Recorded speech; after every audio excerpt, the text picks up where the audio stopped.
Hi guys, so I'm going to try and make this super quick because this is about, I don't know, take 10 or 15 or 20, I don't know, I'm just having one of those days.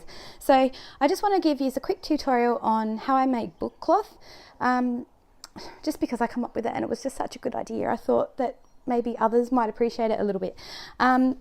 So book cloth is for basically to help stabilize fabric, because fabric, like paper, has a grain and it can stretch one way, not the other.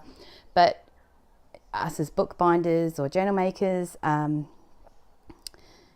if it's stretched, it makes life a bit difficult. Thinner fabrics are better off made into a book cloth just to stop glue from seeping through. So they're the two main reasons why you would make book cloth.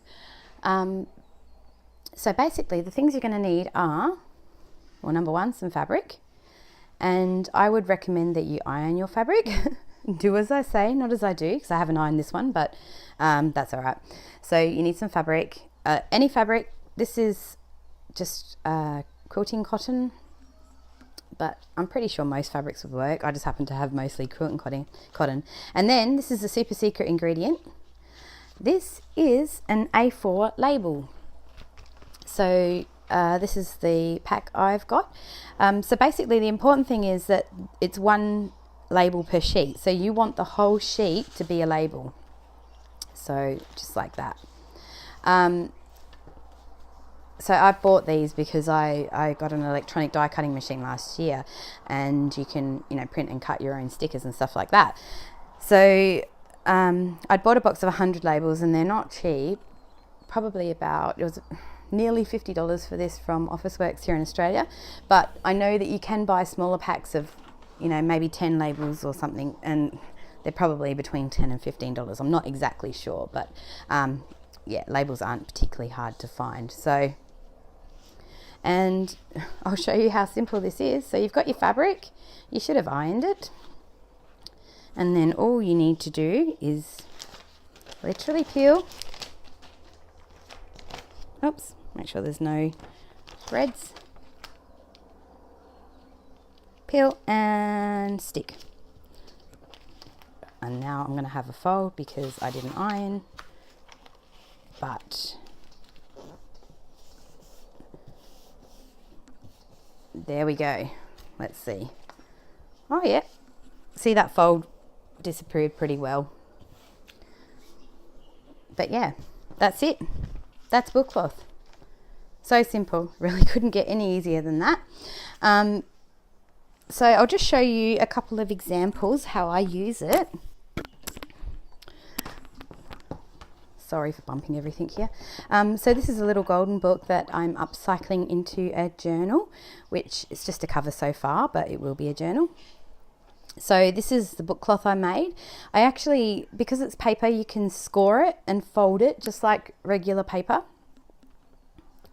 And yeah, then I could sew down it and make it nice and neat, and then basically wrap my spine, cover it in decorative card, and super simple cover, just like that, nice and smooth.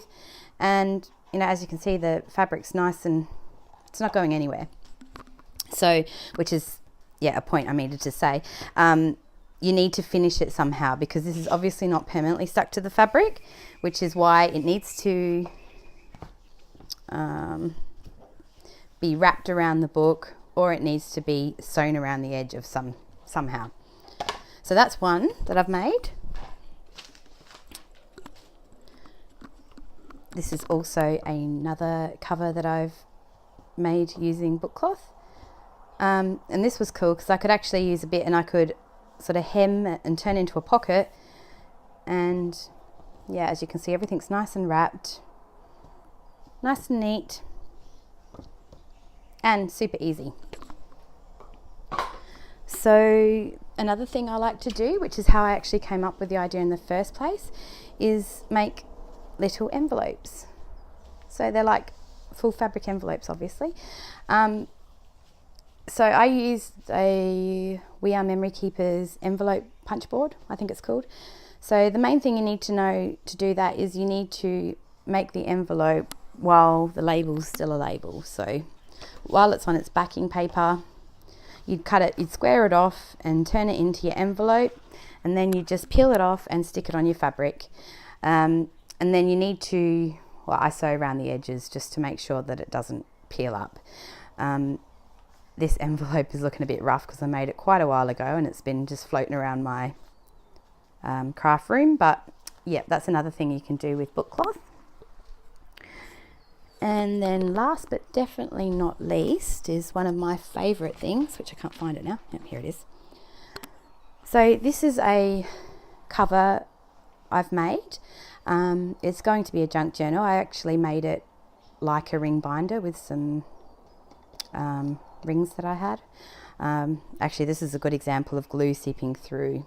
This is felt, and yeah, I went a bit heavy with the glue in that corner and it seeped through. So if I'd put a label behind this like the others, it wouldn't have seeped through like that. So this, I actually had 2 labels that I had peeled up and I stuck them down flat on my board, and I just started cutting pieces of fabric and laying them on the label. So it was super fun, super easy. It held it all together, and then once I was done, I took the whole piece and sewed it in my sewing machine, which held it all together. And again, as you can see, I've sewn around the edge so it's not going to come up. The only thing I forgot to mention is that obviously you're only going to have an A4 piece at the maximum with one label. So you can actually make it bigger by just joining it with another label. So the only thing I would suggest is that you don't overlap them, because if you do that, you may end up with a visible ridge on the front side, which it wouldn't necessarily be a problem if you put it in the gap between the spine and the cover. But for me, I think I just prefer to basically, oh, I'm doing this the wrong way now.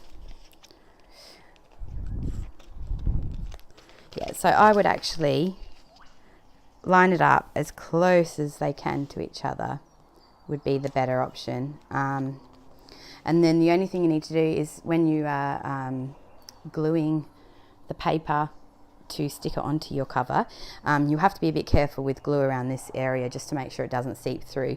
But another option is I thought you could just use a paintbrush and just paint a really thin layer of your glue, Mod Podge or whatever glue you're using, let it dry, and then that might act as a bit of a seal so that you can, you know, not worry so much and just glue away.